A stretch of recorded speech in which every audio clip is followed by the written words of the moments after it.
الله أكبر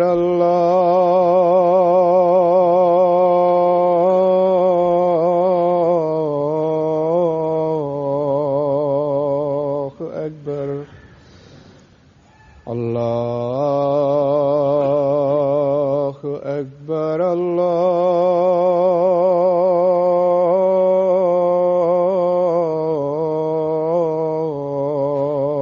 الله أكبر. أشهد أن لا إله إلا الله. أشهد أن لا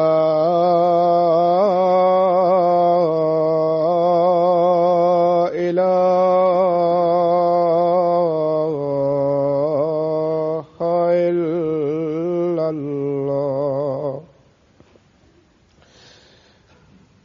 أشهد أن محمدًا رسول الله.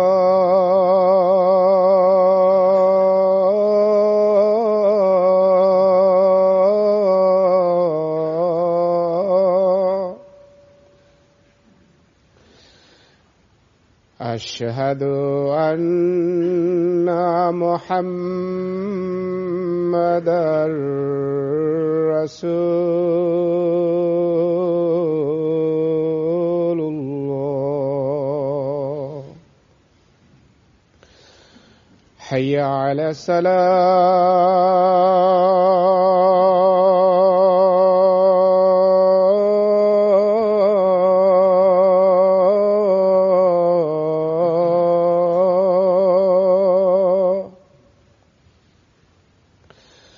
حي على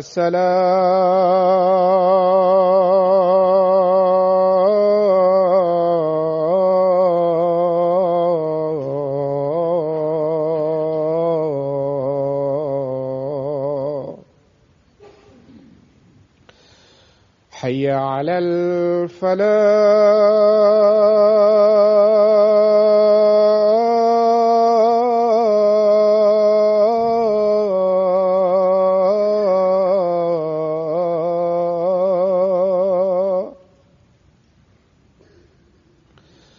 حي على الفلاح.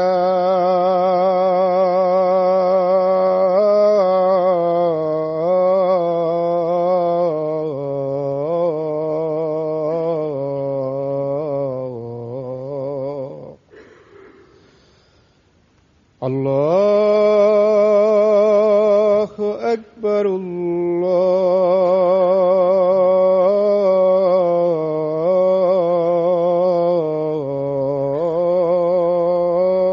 الله أكبر. لا إله إلا الله.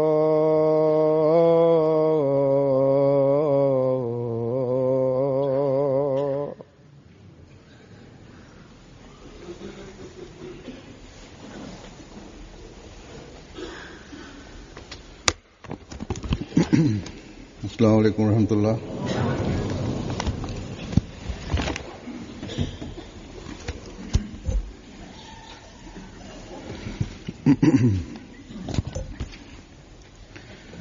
أشهد أن لا إله إلا الله وحده لا شريك له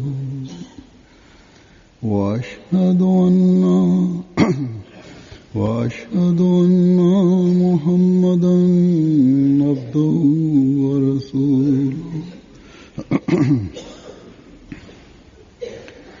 أما بعد فأعوذ بالله من الشيطان الرجيم. بسم الله الرحمن الرحيم.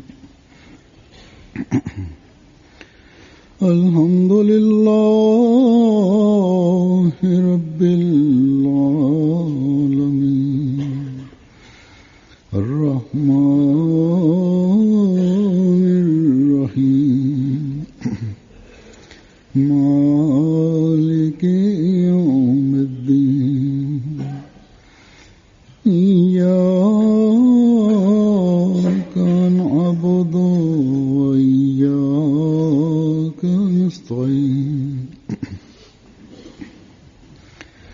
اهدنا الصراط المستقيم صراط الذين أنعمت عليهم غير المغضوب عليهم दुनिया में पकड़ियल सभिनी अहमदिन खे नए साल जी मुबारक ॾियां थो।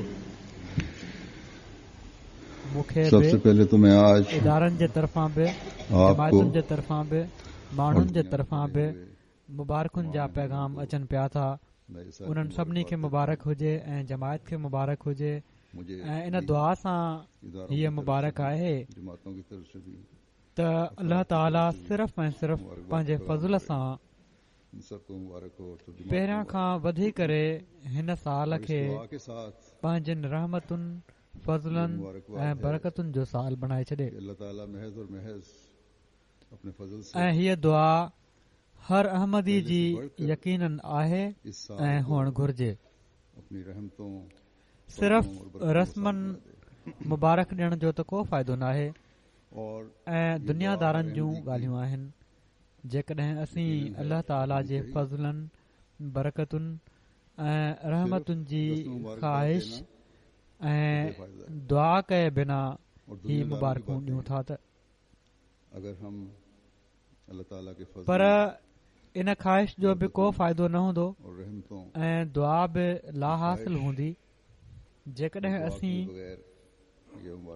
पंहिंजनि उन्हनि सलाहियतुनि ऐं इस्तेदादुनि खे अल्लाह ताला जे फज़लनि खे मेड़ण लाइ कतब न आणियूं जेके ख़ुदा ताला असांखे वदियत फरमायूं आहिनि। उन्हनि ॻाल्हियुनि ते अमल करण जी कोशिश न कयूं जिन ते अमल करण जो ख़ुदा ताला असांखे हुकुम फरमायो आहे। असांजो सिर्फ़ नए साल जी राति इज्तिमाई नफ़िल पढ़ी वठणु काफ़ी न आहे।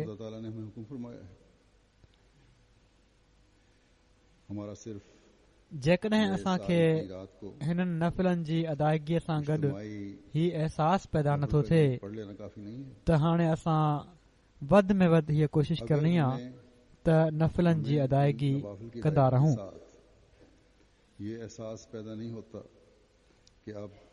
पंहिंजी इबादत जे मयार खे बि ख़ुदा ताला जे फज़लनि खे हासिल करण जे लाइ बहितर बनाइणो आहे ऐं पंहिंजी अमली ज़िंदगी में हर कमु अल्लाह ताला जी रज़ा खे हासिल करण जे लाइ करण जी कोशिश करणी आहे।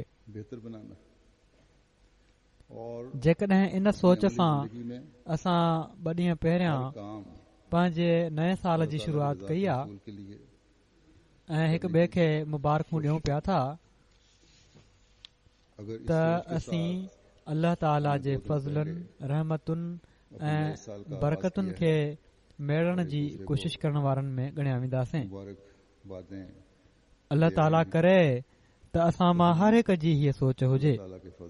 जेकॾहिं नाहे त असांजी हीअ सोच ख़ुदा करे त थी वञे। इहा ई सोच आहे जेका अल्लाह ताला जे गुज़रियल फज़लनि जो बि शुक्रगुज़ार बणाईंदी आहे। अल्लाह ताला सिर्फ़ ऐं सिर्फ़ पंहिंजे फज़ल सां असां ते जेके अहसान ऐं इनाम कया आहिनि उन्हनि ते अल्लाह ताला जे अॻियां झुकण वारो बणाईंदी आहे ऐं ख़ुदा ताला जे हुज़ूर असांजो ख़ालिस थी करे झुकण ई असांजी ज़िंदगीअ जो मक़सदु आहे। अल्लाह ताला जेको असांखे ॿुधायो आहे सो ही रूह आहे जेको असांजी हिननि मुबारकुनि जे पुठियां कमु कंदड़ हुअणु घुर्जे। जॾहिं असीं गुज़िरियल साल जो जाइज़ो वठूं था त जमायती लिहाज़ खां हिते कुझु ॾुखियायूं बि आहिनि पर पोइ बि 2013 जो साल असांखे अल्लाह ताला जा केतिरा ई फज़ल ॾेखारींदे नज़र अचे थो। सो जेकॾहिं असां ही फज़ल जारी रखणा आहिनि त आजिज़ी महिनत ऐं दुआ सां इन्हनि फज़लनि खे जज़्ब करण जी कोशिश करणु घुर्जे।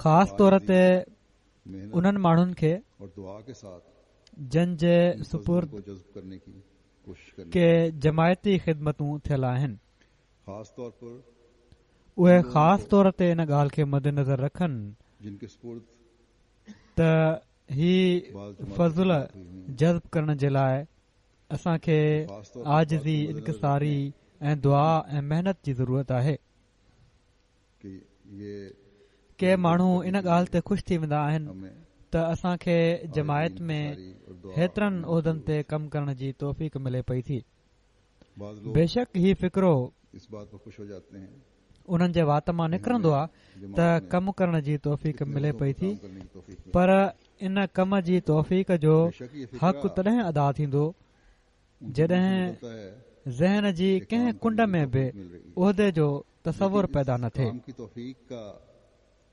बल्कि हक तब अदा दीन होगा जी ख़िदमत जो तसवुर पैदा थिए जब ज़हन के किसी गोशे में दीन जी ख़िदमत खे हिकिड़ो ख़ुदा ताला जो फज़ुल सम्झनि बल्कि ही ख़्यालु रहे दिल में खिदमत दीन का तस्वुर पैदा हो पंहिंजी अना फ़ख्र ऐं वॾाई इलाही समझे ऐं पंहिंजो पाण खे ॿिए खां बहितर सम्झण जो ख़्याल बि दिल में पैदा न थिए अपनी अना फख्र जेके माण्हू इन सोच सां कमु कंदा आहिनि और अपने आप को ऐं दूसरों से आजिज़ीअ खे हर महल पंहिंजे साम्हूं रखंदा आहिनि ख्याल भी उन्हनि जे कमनि में अल्लाह ताला पोइ तमामु जो घणी लोग बरकत सोच बि के विझंदो साथ आहे काम करते हैं और आजिज़ी को हर वक्त अपने सामने उन्हनि रखते सां हैं, गॾु कमु करण वारा बि उनके कामों में भरपूर अल्लाह ताला तरीक़े सां बेइंतहा उन्हनि जा मददगार बणिजी जमायती ख़िदमतूं सर अंजाम ॾेई रहिया हूंदा उनके आहिनि साथ काम करने वाले भी ऐं जमायत जा माण्हू बि उन्हनि जी हर ॻाल्हि खे दिली ख़ुशीअ सां क़बूल करे रहिया हूंदा आहिनि जमाती खिदमत सर अंजाम दे रहे होते हैं।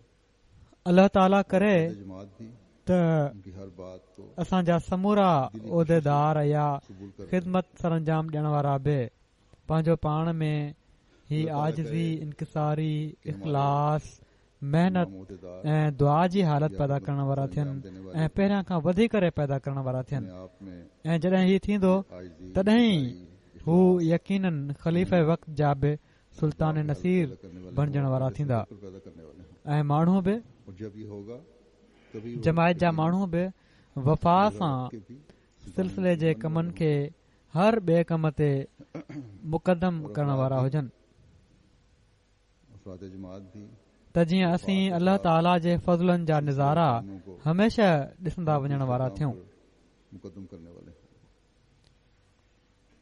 जहिड़ो क हर अहमदी खे ख़बर आहे ये फजलों के नज़ारे त असांजो कमु हमेशा देखते हज़रत चले मसीह मऊद अलैहिस्सलातु वस्सलाम जे मिशन खे अॻिते वधाइण आहे जैसा कि हर अहमदी जानता है उन कम खे अॻिते वधाइण आहे जेको इस्लाम जो पैगाम इस्लाम के मिशन दुनिया में फैलाइण जो संदन हवाले थियो आहे उस काम को आगे विखिरियल बढ़ाना है। मुस्लमाननि खे गॾु करणु आहे पैगाम दुनिया खे हिकु ख़ुदा जे अॻियां झुकण वारो बणाइण आहे अल्लाह ताला जे फज़ल सां बिखरे हुए मुसलमानों ही को इकट्ठा करना, कम जमायत सरअंजाम दुनिया ॾे को पई खुदाए थी वाहिद के आगे झुकने वाला मिशन्स बनाना। जी तामीर मस्जिदुनि जी तामीर अल्लाह ताला तबलीग की जो तरफ से कमु लिटरेचर जी तयारी ऐं इशात दे रही है।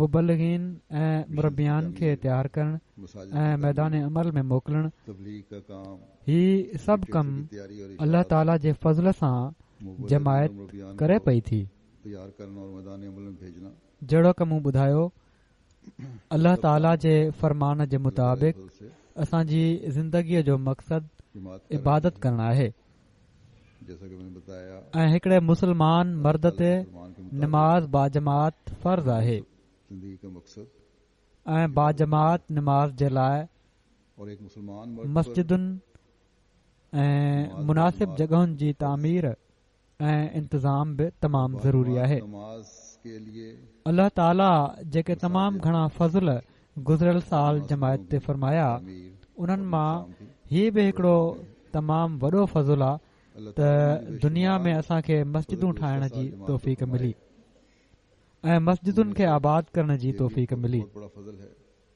कि दुनिया में हमें ख़ासि तौर ते की तौफीक मिली और मसाजिद तोड़े को खणी आबाद करने यूरोप की में बि ऐं ऑस्ट्रेलिया में बि ऐं बाक़ी इलाइक़नि में बि फार ईस्ट में बि पर अफ्रीका ऐं इंडिया में ख़ासि तौर ते इन सिलसिले में तमामु घणो कमु थियो आहे। इन जो मुख़्तसिर जाइज़ो बि मां पेश करे थो छॾियां।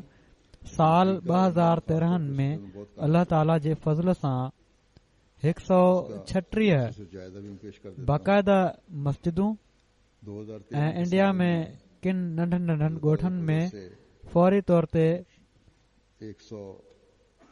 वक़्ती मस्जिदूं या शेड ठाहिया विया आहिनि काठी ऐं टीन सां। उन्हनि जो अंग 22 हो ऐं 258 नयूं मस्जिदूं मिलियूं। ही मस्जिदूं अहिड़ी तरह मिलियूं त जेको तबलीग जो कमु जमायत करे पई थी उन जे ज़रिए सां जेके इमाम शामिल थिया जमायत में उन्हनि सां गॾु उन्हनि जूं मस्जिदूं बि आयूं ऐं माण्हू बि शामिल थिया।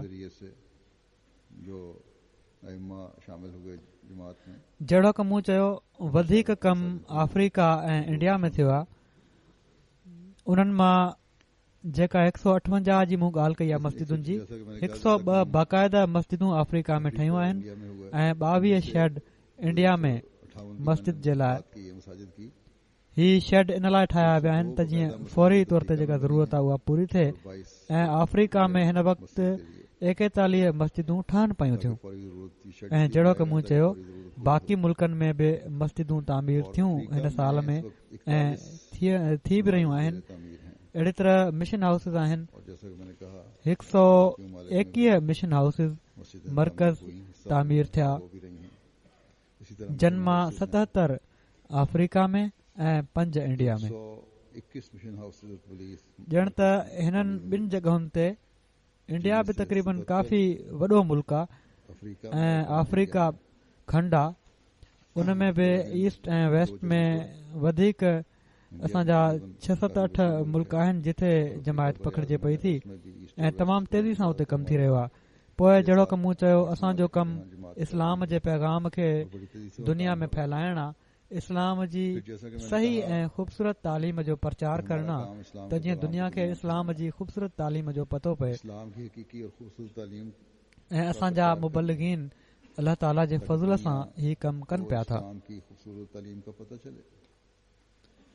ऐं इन खां अलावा जॾहिं मुंहिंजा दौरा थींदा आहिनि मुख़्तलिफ़ मुल्कनि में त उन्हनि जे ज़रिए सां बि हिकु हद ताईं तारुफ़ थींदो आहे जमायत जो, इस्लाम जी तालीम जो दुनिया खे पतो पवंदो आहे ऐं पोइ इन तारुफ़ खे वधाईंदे मुबल्लिगीन जेके आहिनि के त अहिड़ा आहिनि जेके मुस्तक़िल मुल्की अख़बारनि में कालम लिखंदा आहिनि, के अहिड़ा बि आहिनि जेके मुंहिंजे ख़ुतबनि जे हवाले सां अख़बारनि में मुस्तक़िल कालम इस्लाम जी तालीम जे बारे में लिखनि पिया था त ही पैगाम बि अल्लाह ताला जे फज़ल सां फैलिजी रहियो आहे। गुज़िरियल साल में तमामु घणी उनखे वुसअत मिली आहे।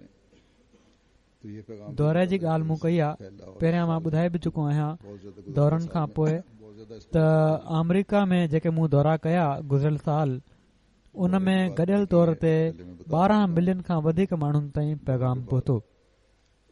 कैनेडा जे दौरे ते 2 शहरनि जा दौरा कया हुआ, 8.5 मिलियन माण्हुनि ताईं पैगाम पहुतो।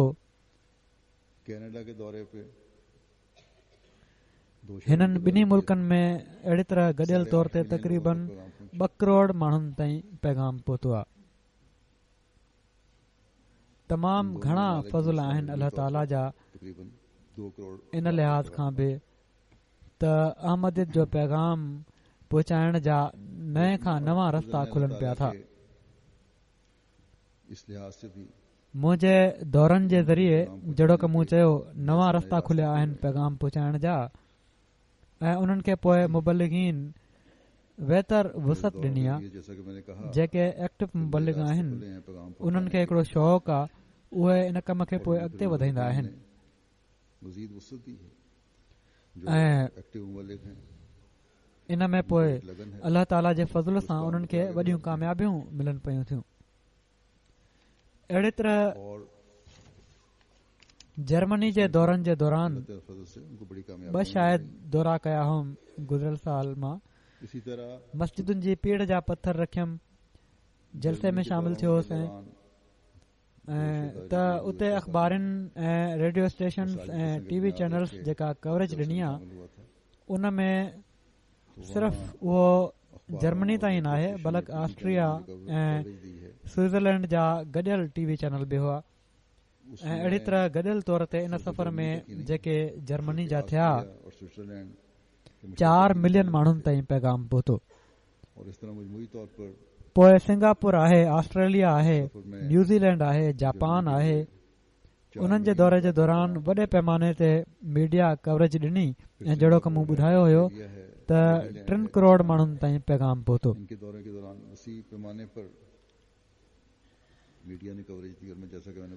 त ही अल्लाह ताला जो फज़ुल आहे। इंसानी कोशिश सां ही कॾहिं बि नथो थी सघे। इंसानी कोशिश जो त ही हाल आहे त ऑस्ट्रेलिया में जेके असांजा परॾेही सेक्रेटरी हुआ या प्रेस सां उन्हनि जो जेको तालुक़ हुयो उन्हनि हिकिड़ो इंटरव्यू वठण जे लाइ उतां जी जेका सूबाई अख़बार हुई उन जे नुमाइंदे खे हुन चयो ऐं उन जवाब ॾिनुसि त मां इंटरव्यू जे लाइ अची वेंदुसि ऐं बिल्कुलु एन टाइम ते उन माज़रत करे वरिती। पर अल्लाह ताला ही इंतज़ाम अहिड़ो कयो जो उन माज़रत कई ऐं 15 मिंटनि खां पोइ उतां जी जेका नेशनल अख़बार आहे उन सां राब्तो थियो ऐं हू जहिड़ी तरह ईअं पियो लॻे त उहो नुमाइंदो इन इंतज़ार में वेठो आहे त कॾहिं मूंखे ख़बर पए त ऑस्ट्रेलिया जो मुंहिंजो दौरो आहे ऐं कॾहिं मां अचां ऐं 15 मिंट जे नोटिस खां पोइ हू पहुची वियो। त ही सिर्फ़ अल्लाह ताला जे फज़लनि जे करे आहे जेके अल्लाह ताला पंहिंजी ताइदुनि ऐं नुसरत जा नज़ारा असांखे ॾेखारे पियो थो। न त उन्हनि खे उमेद न हुई त एॾे शॉर्ट नोटिस ते को नुमाइंदो ईंदो ऐं इंटरव्यू वठंदो ऐं उहो बि नेशनल अख़बार जो नुमाइंदो ऐं पोइ नेशनल अख़बार में इन जी इशात बि थी वेंदी।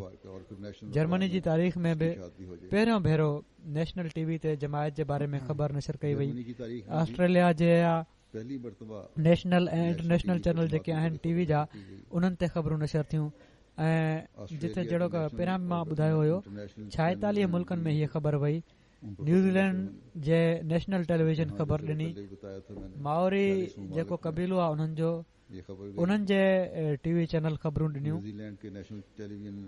जापान जी हिकिड़ी अख़बार आहे जंहिंजी सर्कुलेशन 20 मिलियन या 2 करोड़ आहे उन्हनि मुंहिंजो इंटरव्यू वरितो ख़बर ॾिनऊं ऐं पोइ इहो ई न बल्कि बाद में उतां जे मिशनरी इंचार्ज जो बि इंटरव्यू वरितो उन्हनि ऐं ॿीहर वरी ख़बर शाया कयऊं ऐं इस्लाम जे बारे में सुवाल कयऊं।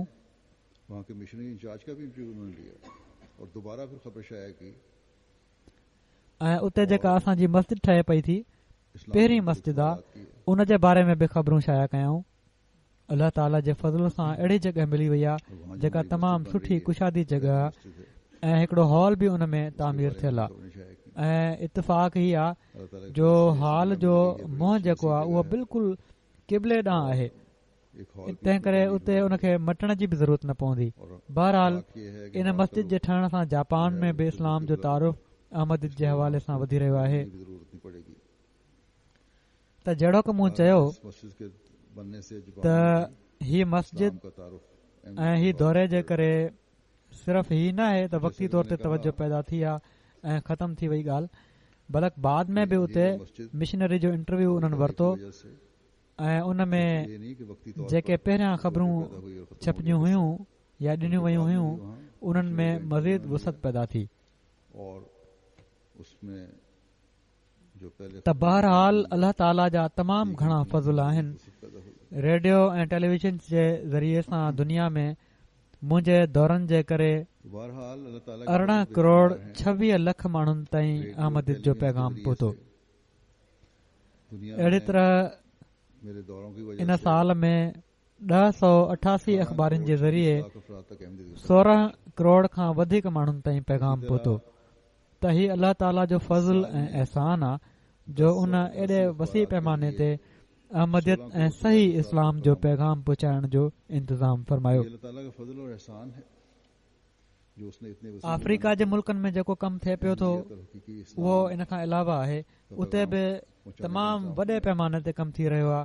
मीडिया जे ज़रिए सां उते करोड़े माण्हुनि ताईं इस्लाम जो पैगाम पहुतो आहे घाना में उतां जी सरकारी टीवी जेका घाना ब्रॉडकास्टिंग कॉर्पोरेशन जी टीवी आहे उते असांजा MTA जा प्रोग्राम उन्हनि ॾियणु शुरू कया आहिनि।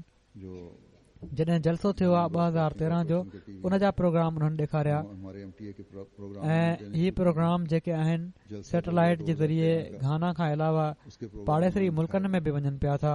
सो अल्लाह ताला गैर मामूली तौर ते सही इस्लाम जो पैगाम पहुचाइण जा रस्ता खोले पियो थो। इन साल में जेके मुख़्तलिफ़ रिसेप्शन जेके मुंहिंजूं थियूं आहिनि उन्हनि में शामिल थियण वारा बि ॾाढो मुतासिर थिया।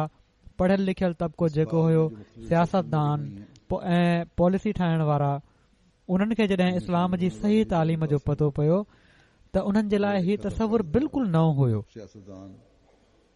जॾहिं त हीउ तसवुर नाहे तालीम आहे ऐं हक़ीक़त आहे। वॾी हैरत वारी ॻाल्हि हुई उन्हनि जे लाइ त इस्लाम जी अहिड़ी तरह जी तालीम बि आहे। सो कहिड़नि कहिड़नि फज़लनि खे इंसान ॻणे। के मुनाफ़िक तब माण्हू इन बारे में ही बि ॻाल्हियूं करे छॾींदा आहिनि त ही फलाणे जे ज़रिए सां थियो या एॾो ख़र्च कयो वियो त थियो। बहरहाल कुझु माण्हू ई जमायत में अहिड़ा आहिनि। न ई हिन जमायत जो पैगाम पहुचाइण जे लाइ कंहिं शख़्स जी ज़रूरत आहे। हीउ अल्लाह ताला जो फज़ल आहे ऐं न ख़र्च कयो वेंदो आहे जहिड़ी तरह माण्हुनि में खाम खां जूं अफ़वाहूं फैलाइण वारा के फैलाए छॾींदा आहिनि। त अहिड़नि माण्हुनि खां बि जमायत जे माण्हुनि खे होशियार हुअणु घुर्जे। वॾे तरीक़े सां ही ॻाल्हियूं कंदा आहिनि मुनाफ़िक माण्हू।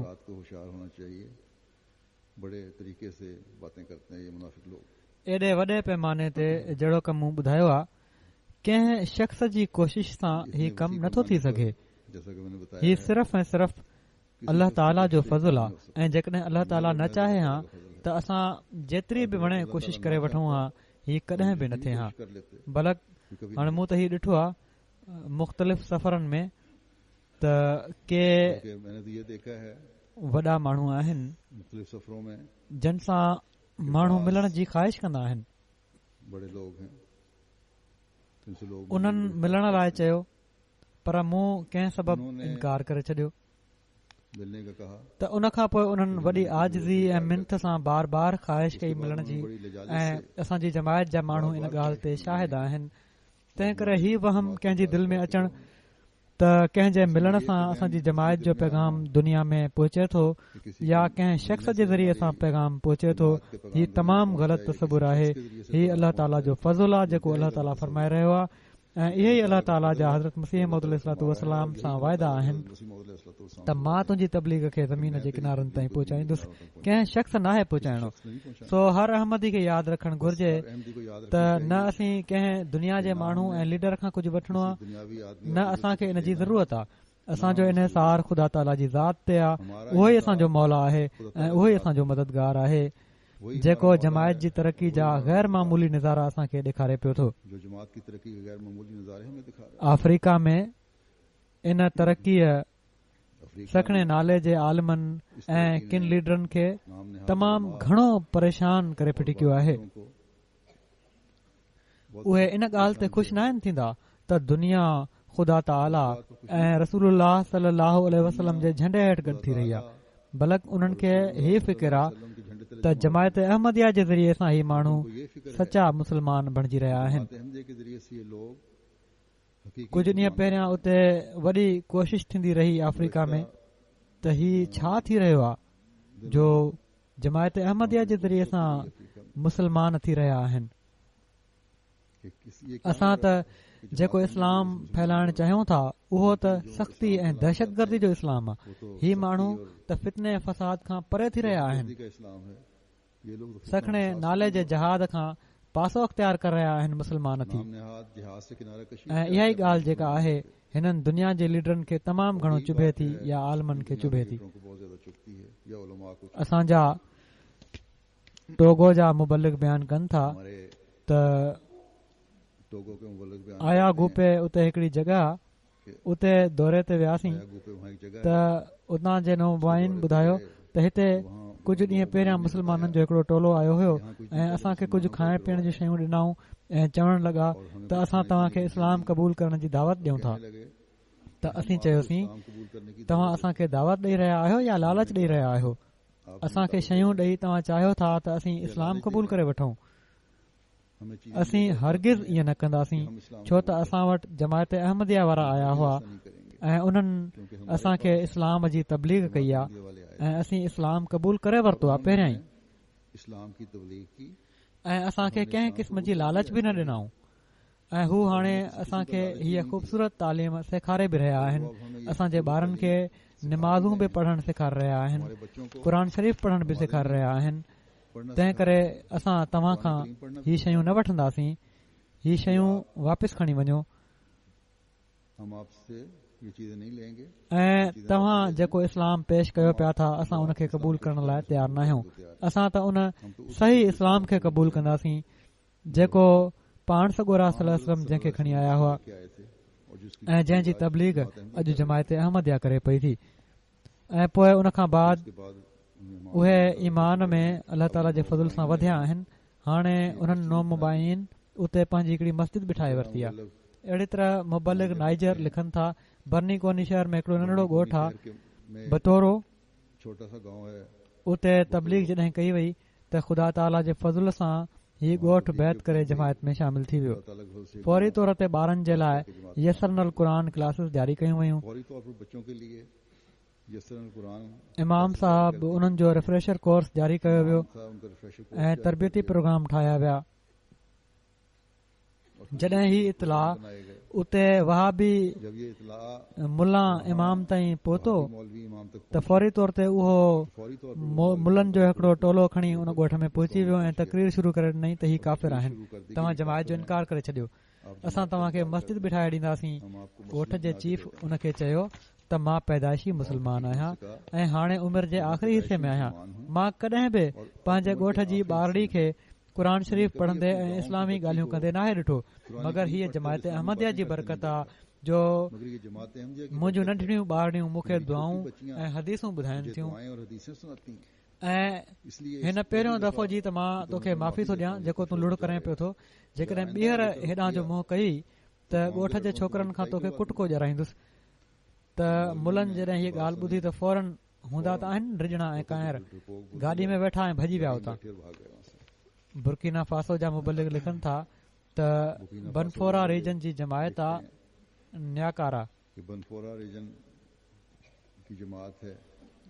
उतां जा 210 माण्हू आहिनि ॻोठ में जेके हिन साल बैत करे जमायत में शामिल थिया। हिन ॻोठ जा 2 ख़ानदान अहिड़ा आहिनि जंहिंजो तालुक़ अंसार दीन फ़िरके सां आहे। उन्हनि ॾाढो ज़ोर लॻायो ऐं इनफरादी मुलाक़ातियूं करे अहमदी माण्हुनि खे मजबूर कयाऊं त जमायत अहमदिया खे छॾे ॾियनि ऐं अंसार दीन फ़िरके सां पंहिंजो तालुक़ ॻंढियनि। पर अहमदी माण्हुनि उन्हनि जी ॻाल्हियुनि ते कन न ॾिनो ऐं असांखे ॿुधायऊं बल्कि त असां ते ॾाढो दॿाउ विधो पियो थो वञे त असां जमायत अहमदिया खे छॾे ॾियूं। पर जेतिरे क़दुरु चवनि था हू त जेतिरे क़दुरु अहमदनि जी तबलीग ऐं तरबियत असांखे मुतमइन कयो आहे, असीं अहमद खां जुदा थी वरी उंदाहिन में वापसि वञणु नथा चाहियूं ऐं हाणे उन्हनि बाक़ाइदा चंदा बि ॾियणु शुरू करे ॾिना आहिनि। अहिड़ी तरह बहननि जी हिकिड़ी जमायत आहे, ॻोठ आहे नंढड़ो जुरुमीदे, उतां जे हिकिड़े शख़्स करीम नाले बैत कई हुई। 2-3 महीना गुज़रण खां पोइ उन मौलविन जे असर हेठि अची मुखालफ़त शुरू करे ॾिनी त हिकिड़े ॾींहुं मौलम आहिनि उन्हनि जा चवनि था मूंखे ॿुधायो उन्हनि अमीर जमायत खे त जमायत जे ख़िलाफ़ सख़्त बदज़ुबानी कई आहे उन शख़्स। त मां उनखे चयो त का ॻाल्हि न आहे, अलाह ताला जो वाइदो आहे त जेकॾहिं हिकिड़ो मुर्तद थींदो त पंहिंजे फज़ल सां हिकिड़ी जमायत अता फरमाईंदो। त चवनि था उन ई ॾींहुं हीअ अमीर साहिब ऐं मौलम साहब अकोनोपे ॻोठ आहे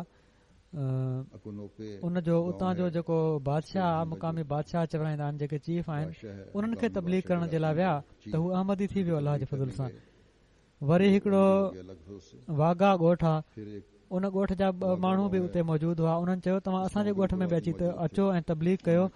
त सिजल जी नमाज़ उन्हनि जे ॻोठ में पढ़ी तबलीग कईसीं त 32 माण्हुनि अहमदियत क़बूल करे वरिती। अहिड़ी तरह ॻोठ में हिकिड़ी नई जमायत जो क़याम अमल में आयो ऐं उहो ई शख़्स जेको बदज़ुबानी कंदो हुयो उहो पुलिस खे कंहिं केस में घुरबल हो, इन जे करे उहो ॻोठ छॾे हलियो वियो।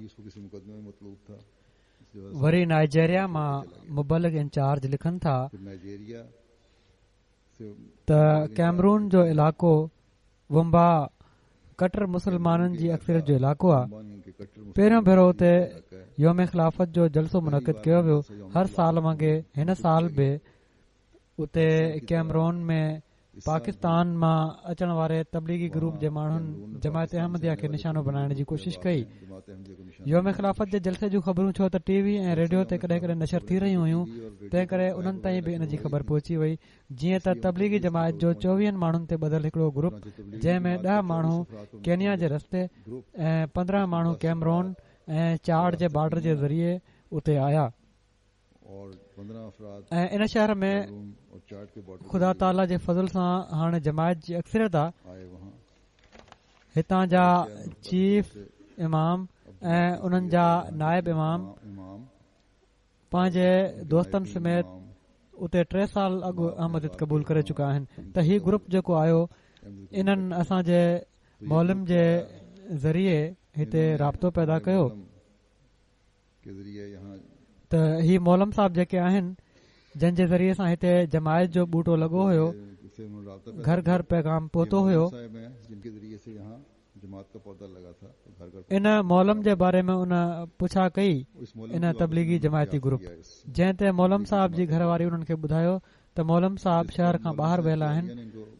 इन ते ही माण्हू उतां शहर जी सेंट्रल मस्जिद में पहुता ऐं हीअ मस्जिद जेका आहे उहा अल्लाह ताला जे फज़ल सां वॾी मस्जिद आहे ऐं जमायत अहमदिया जी मस्जिद आहे। हिते उन्हनि चीफ इमाम खे चयो त असां हिते तबलीग करणु चाहियूं था ऐं तव्हां सभिनी माण्हुनि खे जमायत अहमदिया जे बारे में हक़ीक़तूं ॿुधाइण चाहियूं था। इन ते असांजे चीफ इमाम उन्हनि खे चयो त जेकॾहिं तव्हां जमायत अहमदिया जे ख़िलाफ़ ॻाल्हि करणी आहे त मां तव्हांखे हीउ ॿुधाए छॾियां त हीअ मस्जिद जिथे तव्हां बीठा आहियो हीअ जमायत अहमदिया जी मस्जिद आहे ऐं असीं सभई ख़ुदा ताला जे फज़ल सां अहमदी मुस्लमान आहियूं। तंहिं करे तव्हांखे ईअं करण जी इजाज़त हरगिज़ नाहे ऐं तव्हां सभई माण्हू हितां वञी सघो था। त बहरहाल पुलिस खे बि इतलाह ॾिनो वियो ऐं उन्हनि खे शहर मां कढी छॾियो। अहिड़ी तरह अॼुकल्ह साउथ अफ्रीका में पाकिस्तानी मुला गॾु थियल आहिनि। पाकिस्तान मां 20 मुलनि जो हिकिड़ो ग्रुप आहे। दिल्ली इंडिया मां आयल आहिनि, सऊदी अरब मां आयल आहिनि। हिकिड़ो वफ़द उते मुक़ामी माण्हुनि जो बि आहे जेके मुस्लिम जुडिशल काउंसिल जे इंतज़ाम हेठि कॉन्फ्रेंस में जमायत जी मुखालफ़त में प्रोग्राम ठाहे रहिया आहिनि।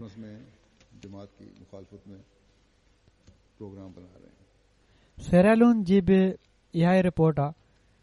सेरालून में पाकिस्तान मां तबलीगी मुला ऐं मिस्र मां अल अज़हर यूनिवर्सिटी जा पढ़ियल मुला ऐं सेरालून मां सऊदी अरब वञी तालीम हासिल करण वारा सऊदीया जे ख़र्च ते 100 जे अंग में पहुतल आहिनि हिते माण्हू ऐं चवनि था त हर फ्लाइट ते तक़रीबन काफ़ी अंग में माण्हू अची रहिया आहिनि ऐं शहरनि ऐं ॻोठनि में वञी जमायत अहमदिया ऐं शिया माण्हुनि जे ख़िलाफ़ माण्हुनि खे भड़काइनि था। त बजाए इन जे जो तबलीग कनि, सिर्फ़ फितनो ऐं फसाद पैदा करणो आहे।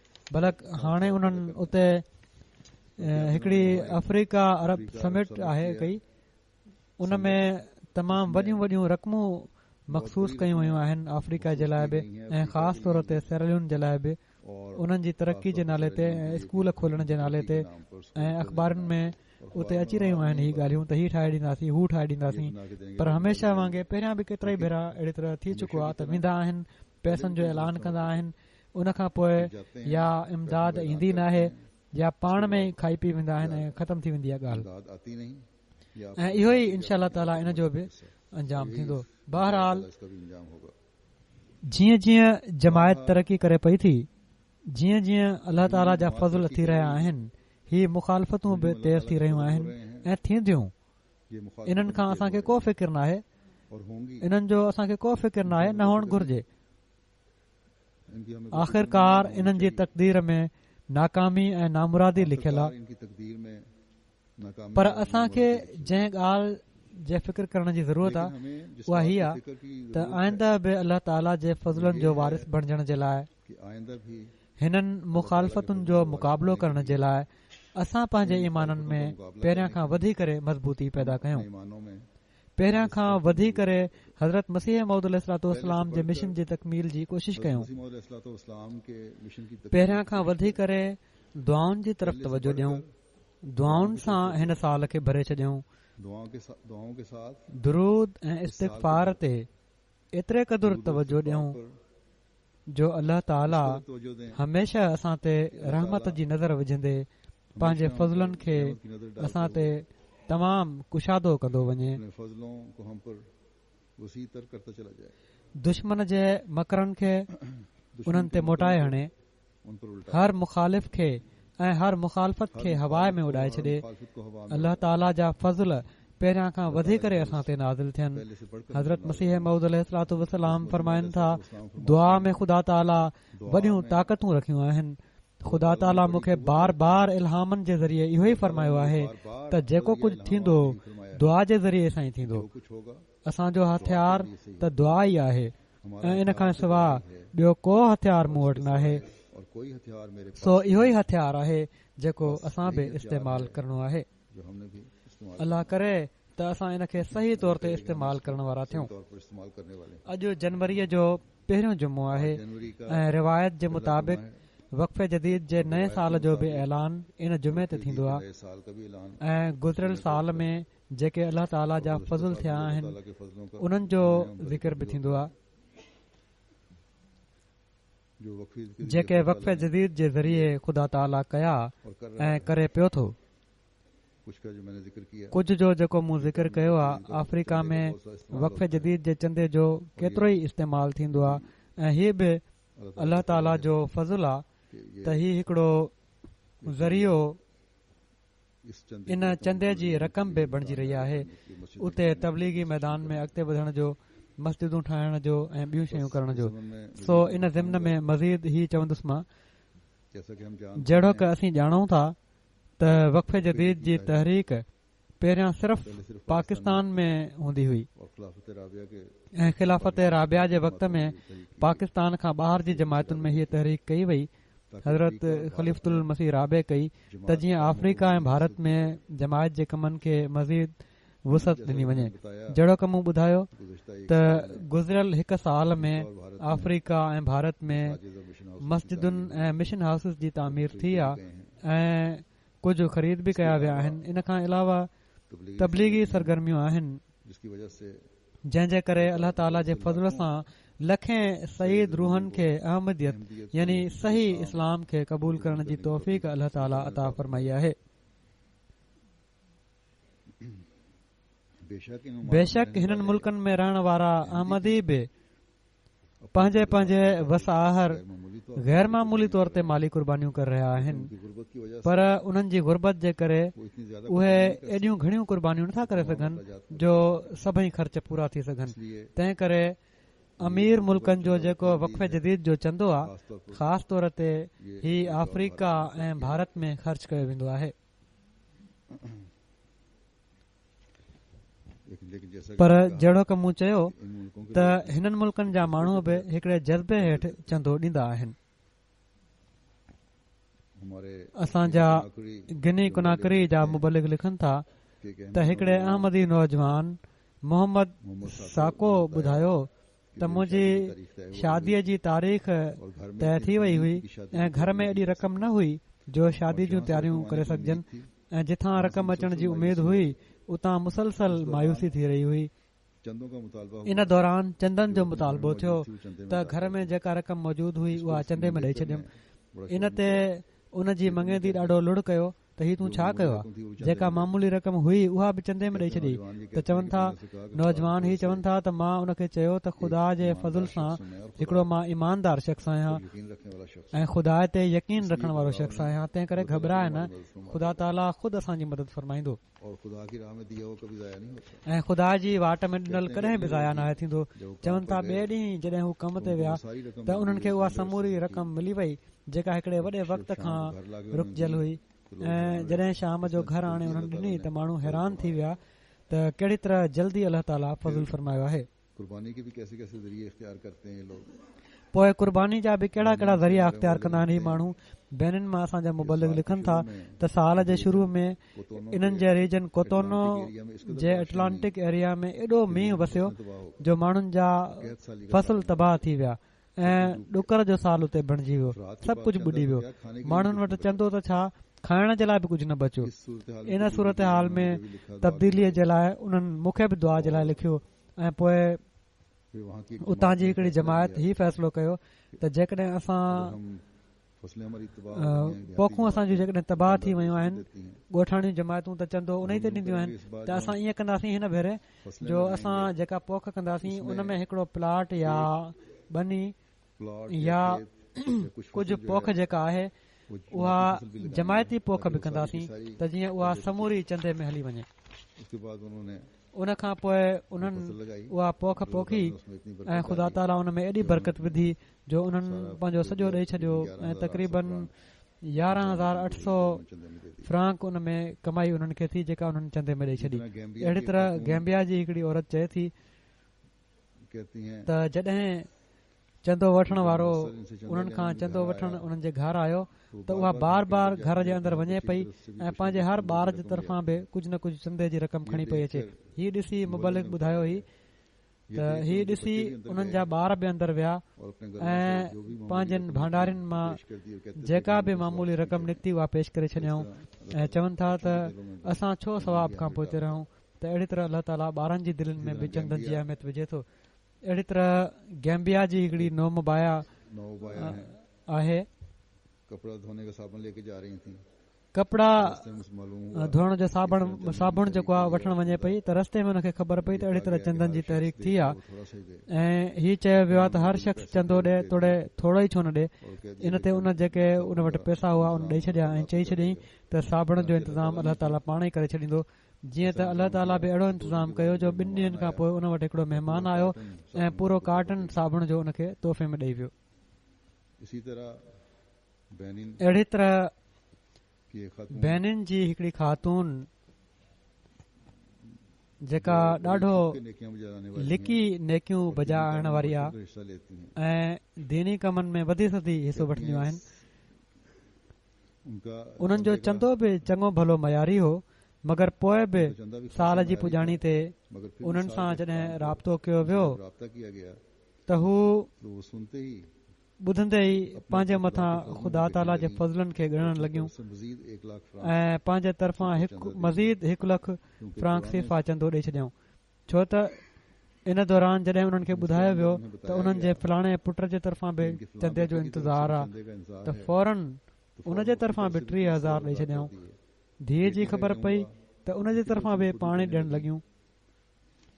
त अहिड़ी तरह जॾहिं उन्हनि खे ॿुधायो वियो त तव्हांजी हिकिड़ी धीअ जो मामूली चंदो अञा बाक़ी आहे त उहो बि उन्हनि ॾेई छॾियो। त ही अहिड़े तरह जा माण्हू बि आहिनि जेके हर शइ पंहिंजनि सभिनी ख़्वाहिशुनि खे ख़तम करे चंदन जी अहमियत खे सम्झंदे उन जी अदायगी कंदा आहिनि। अहिड़ी तरह तंज़ानिया जा मुबलिक साहिब लिखनि था त जेके चंदो न ॾींदड़ हुआ उन्हनि खे जॾहिं चयो वियो त उन्हनि फौरन पंहिंजा चंदा ॾियणु शुरू करे ॾिना ऐं किन उन्हनि जूं ज़रूरतूं वधीक हुयूं पर ज़रूरतुनि खे पोइ ते उछलियाऊं ऐं चंदन जी तरफ़ तवजो ॾिनऊं। अमीर साहिब माली लिखनि था त असांजे मौलम अब्दुल कादिर चंदे जी तहरीक कई ऐं उन जी अहमियत में ॿुधायऊं त इन में वॾी बरकत हूंदी आहे चंदो ॾियण में।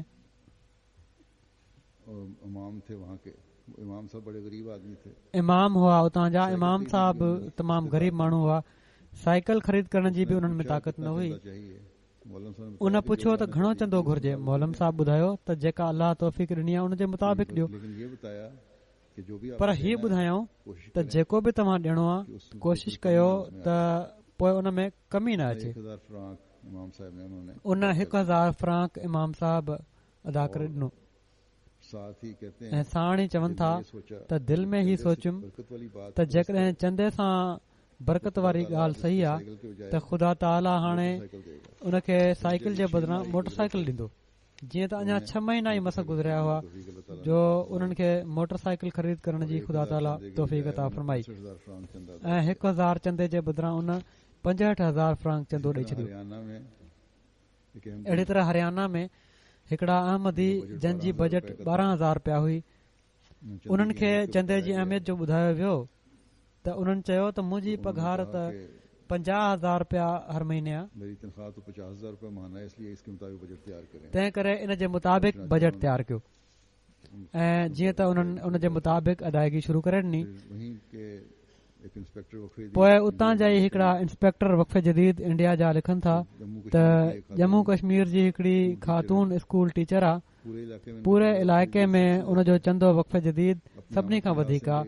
पंहिंजी कमाई जे लिहाज़ खां उनजो तरीक़ो ही आहे त जॾहिं बि नई बजट ठहंदी आहे त पुछंदी आहे त ही ख़लीफ़े वक़्त जे तरफ़ां घणी बजट मुक़ररु कई वई आहे। जॾहिं ॿुधायो वेंदो हो त पहिरियां खां वधी करे वाइदो लिखाईंदी ऐं पहिरीं वांदि कई में हुनखे ॾेई बि छॾींदी हुई। हिन साल बि उन्हनि पंहिंजो वाइदो लिखायो आहे ऐं पंहिंजे मरहूम मुड़ुस जे तरफ़ां 20,000 रुपया मज़ीद ॾेई छॾिया अथनि। वरी इंस्पेक्टर वक़फ़े जदीद लिखनि था उतां जा आसनूर जमायत जा त हिकिड़ो शख़्स आहे, जॾहिं बि चवनि था त उन्हनि वटि चंदो वठण जे लाइ विया आहियूं उन शख़्स वटि जेके आसनूर जी जमायत जा आहिनि ख़्वाजा साहिब, त को न को वाक़ियो पंहिंजी तरक़ी जो ॿुधाईंदा आहिनि। हिन भेरे उन्हनि वटि वियासीं त उन्हनि ॿुधायो त उन्हनि केतिरनि ई ग़रीब दोस्तनि खे कारोबार सेखारियो आहे ऐं हाणे हू ॾाढो मूंसां कारोबार में मुक़ाबिलो कनि था उहे माण्हू। त उन्हनि चयो त काश जो कारोबार जे मुक़ाबले में त मुंहिंजे साम्हूं अची विया आहिनि, हू अलाह ताला उन्हनि जे कारोबार में तरक़ी ॾे, पर काश जो हू चंदो ॾियण में बि मूंसां मुक़ाबिलो कनि। चवनि था मुंहिंजो माल त जॾहिं मंडी में पहुचंदो आहे त रेट घटि बि हुजे त अलाह ताला पाण मुरादो उनजो सुठो रेट मुहैया करे छॾींदो आहे। बेशुमार वाक़ियात हैं औरतों और मर्दों के जो माली कुर्बानियों के हैं। त काफ़ी वाक़िया आहिनि औरतुनि ऐं मर्दनि जा जेके माली कुर्बानीनि जा आहिनि। चंदे जी अहमियत उन्हनि ते वाज़े थिए थी। सिर्फ़ ही ॿाहिरि जे माण्हुनि जी इमदाद ते गुज़ारो नथा पिया कनि, बल्कि पाण बि कुर्बानियूं घणियूं ॾेई रहिया आहिनि ऐं वधि में वधि पंहिंजे पेरनि ते बीहण जी कोशिश करे रहिया आहिनि। ही माण्हू बि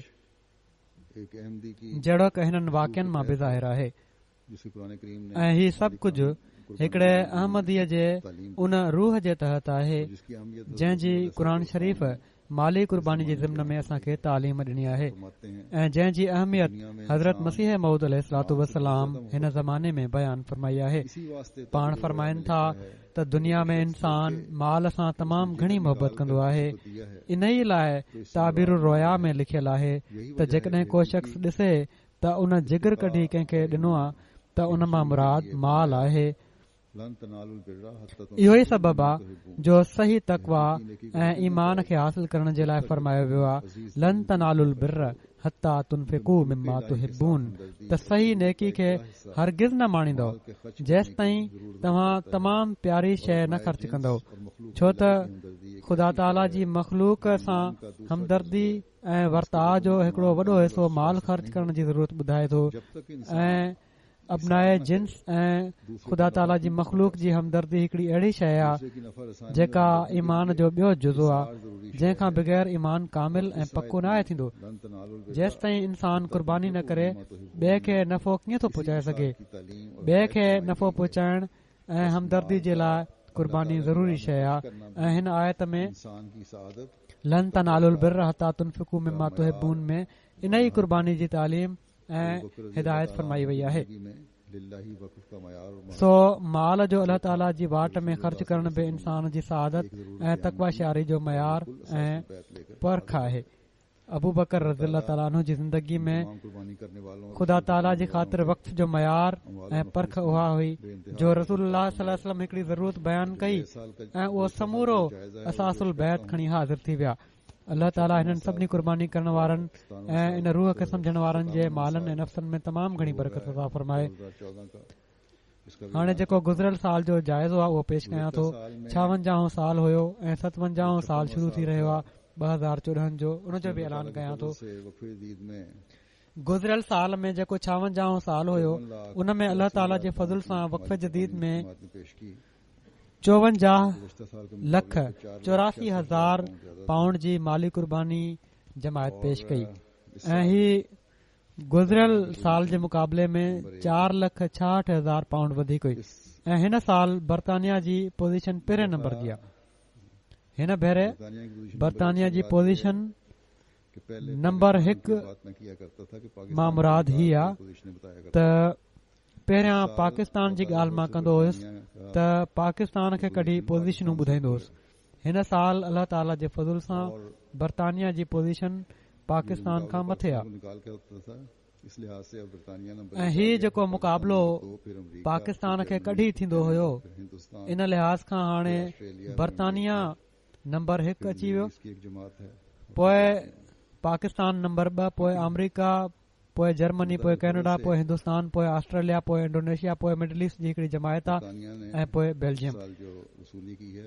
अलाह ताला जे फज़ल सां बर्तानिया हिन साल जेका वसूली कई आहे उहा नुमाया वाधारे सां आहे। अलाह ताला सभिनी चंदो ॾियण वारनि जे मालनि ऐं नफ़्सनि में तमामु घणी बरकत विझे। अमरीका ऐं जर्मनी त हाणे तमामु घणो पोइते आहिनि, उन्हनि खे ॾाढी कोशिश करणी पवंदी जेकॾहिं उन्हनि अॻिते निकिरणो आहे ऐं हिननि खे बि ॾाढी कोशिश करणी पवंदी इन खे मेंटेन रखण जे लाइ, छो त जेको टपो ॾिनो अथनि तमामु वॾो टपो ॾेई छॾियो अथनि लॻे थो। के माण्हू शायदि मूंखे सलाह ॾियनि त हिकु दफ़ो हज़रत ख़लीफ़ुल मसीह राबे जे ज़माने में बि पाकिस्तान 2 नंबर ते आयो हुयो, शायदि तहरीक जदीद जे चंदे में, त उन्हनि ॿाहिरि वारनि खे तहरीक कई हुई त पंहिंजा जेके अज़ीज़ मिट माइट आहिनि उन्हनि खे जेका रक़म मोकिलींदा आहियो चंदे जे लाइ बि मोकिले छॾींदा कयो, वधीक ॾेई छॾींदा कयो। शायदि मूंखे हीअ सलाह अचे त तव्हां बि ईअं कयो त जीअं पाकिस्तान जो पहिरियों नंबर क़ाइमु रहे। मां इहो न चवंदुसि, जेको नंबर जंहिंखे अलाह ताला ॾिनो आहे उहो ई हाणे क़ाइमु रहे। हाणे कोशिश आहे पंहिंजी केरु कोशिश कहिड़ी तरह करे थो, पर पाकिस्तान जो नंबर इन लिहाज़ खां बहरहाल उन्हनि जो हिकिड़ो मक़ाम आहे। हिकु उतां जी करंसी उतां जे हालात जे करे तमामु डी वैल्यू थी चुकी आहे, उन जे बावजूदि वॾी कुर्बानी उन्हनि ॾिनी आहे। इन खां अलावा उमूमी तौर ते पाकिस्तान जा जेके हालात आहिनि, कारोबार ख़तम थी चुका आहिनि, पोइ पाकिस्तान में जेके अहमदी आहिनि उन्हनि खे ख़ासि तौर ते निशानो बणायो वेंदो आहे, उन्हनि जा कारोबार मुतासिर थिया आहिनि। इन जे बावजूदि कुर्बानीनि में हू वॾो निमाया उन्हनि जो किरदारु आहे। अलाह ताला उन्हनि जे मालनि ऐं नफ़्सनि में बरकत विझे, उन्हनि जी ॾुखियाईनि खे ख़तमु फ़रमाए, उन्हनि जे लाइ सहूलियतूं पैदा फ़रमाए। थोरियूं बि आसानियूं पैदा थी वयूं त जंहिं जज़्बे हेठि हू चंदो ॾींदा आहिनि पाकिस्तान जा अहमदी, को परे न आहे त पाण ई ईंदड़ साल हू अॻिते निकिरी वञनि बिना कंहिं ॿाहिरीं इमदाद जे। पर बहरहाल बर्तानिया बि जेको टपो ॾिनो आहे अलाह ताला उनखे ई एज़ाज़ मुबारक करे ऐं सेक्रेटरी साहिब वफ़े जदीद ऐं अमीर साहब खे हाणे घणियुनि दुआउनि ऐं कोशिश जी ज़रूरत करणी पवंदी। उन खां पोइ जेको वॾियुनि जमायतुनि में फी माण्हू अदायगी जे मुताबिक़ पहिरियां त मिडल ईस्ट जी हिकिड़ी जमायत आहे, पोइ अमरीका आहे, पोइ स्विट्ज़रलैंड आहे। अमरीका जो 43 पाउंड फी माण्हू आहे चंदो, नंबर 1 जो 93 पाउंड फी माण्हू आहे, स्विट्ज़रलैंड जो 61 पाउंड आहे, बेल्जियम जो 47 पाउंड, यूके जो 45 पाउंड। अंग जे लिहाज़ खां लॻे थो इन्हनि में वाधारो थियो आहे, इन ई लाइ चंदो वधी वियो आहे हिननि जो। Australia 39 pound, France 38 pound, Canada 32 pound, Japan 30 pound, Singapore, Germany ऐं नॉर्वे 29 पाउंड। शामिल थियण वारनि जो अंग बि 10,44,720 आहे। इन अंग में वधीक अफ्रीका जा नौमुबाइन ऐं ॿार शामिल थिया आहिनि, पर आईंदा खां अफ्रीका वारा बि ही नोट कनि त पंहिंजूं लिस्टियूं मोकिलींदा कनि जन चंदा ॾिना आहिनि उन्हनि जूं, तोड़े हू को 10 पेंट्स ॾियण वारो बि छो न हुजे त जीअं ख़बर पवे त हिन भेरे अंग जे लिहाज़ खां घणो आहे, कहिड़ी कहिड़ी जमायत जो। शामिल थियण वारनि जे अंग में वाधारे जे एतबार खां Burkina Faso, Benin, Sierra Leone, Gambia, Niger, Ivory Coast, Tanzania जूं जमायतूं आहिनि वधीक अॻिते।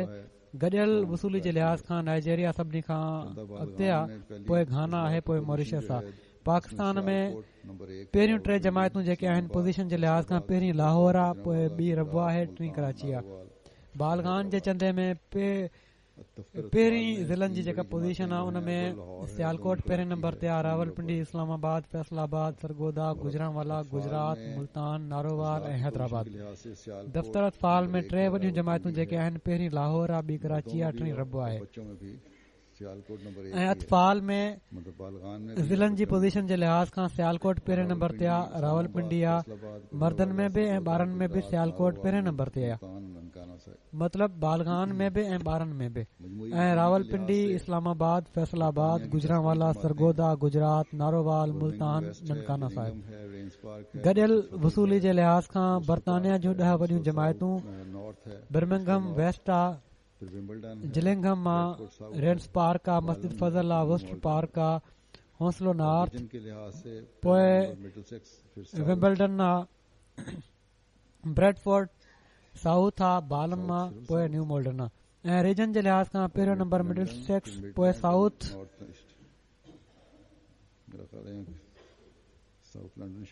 सिर्फ़ साउथ ऐं लंडन, ऐं पोइ मिडलैंड ऐं नॉर्थ ईस्ट। मुंहिंजो ख़्यालु आहे हिते साउथ लंडन शायदि हुजे। गॾियल वसूली जे लिहाज़ खां नंढियूं जमायतूं स्पिन वैली ऐं ब्रामले, एमलिशम, डेवन एंड कॉर्नवॉल ऐं नॉर्थहैम्पटन। अमरीका जूं 10 जमायतूं आहिनि, Los Angeles, Inland Empire, Silicon Valley, Detroit, Seattle, Los Angeles East, Central Jersey, Silver Spring, Central Virginia, Dallas ऐं बोस्टन। जर्मनी जूं 5 जमायतूं लोकल इमारात, Hamburg number 1, Frankfurt, Gross Gerau, Darmstadt ऐं विस्बादन। वसूली जे लिहाज़ खां जर्मनी जूं 10 जमायतूं रोइडरमार्क पहिरीं, नेदा, पोइ फैदबर्ग, माइन्स, फोल्डा, नोएस, राउनहेम, सियोट, कोबलेंस, नोफर ऐं कोलोन। कैनेडा जूं वॾियूं जमायतूं कैलगरी, पीस विलेज, वॉन ऐं वैनकूवर। कैनेडा जूं नंढियूं जमायतूं Edmonton, Durham, Ottawa, Saskatoon, South ऐं मिल्टन।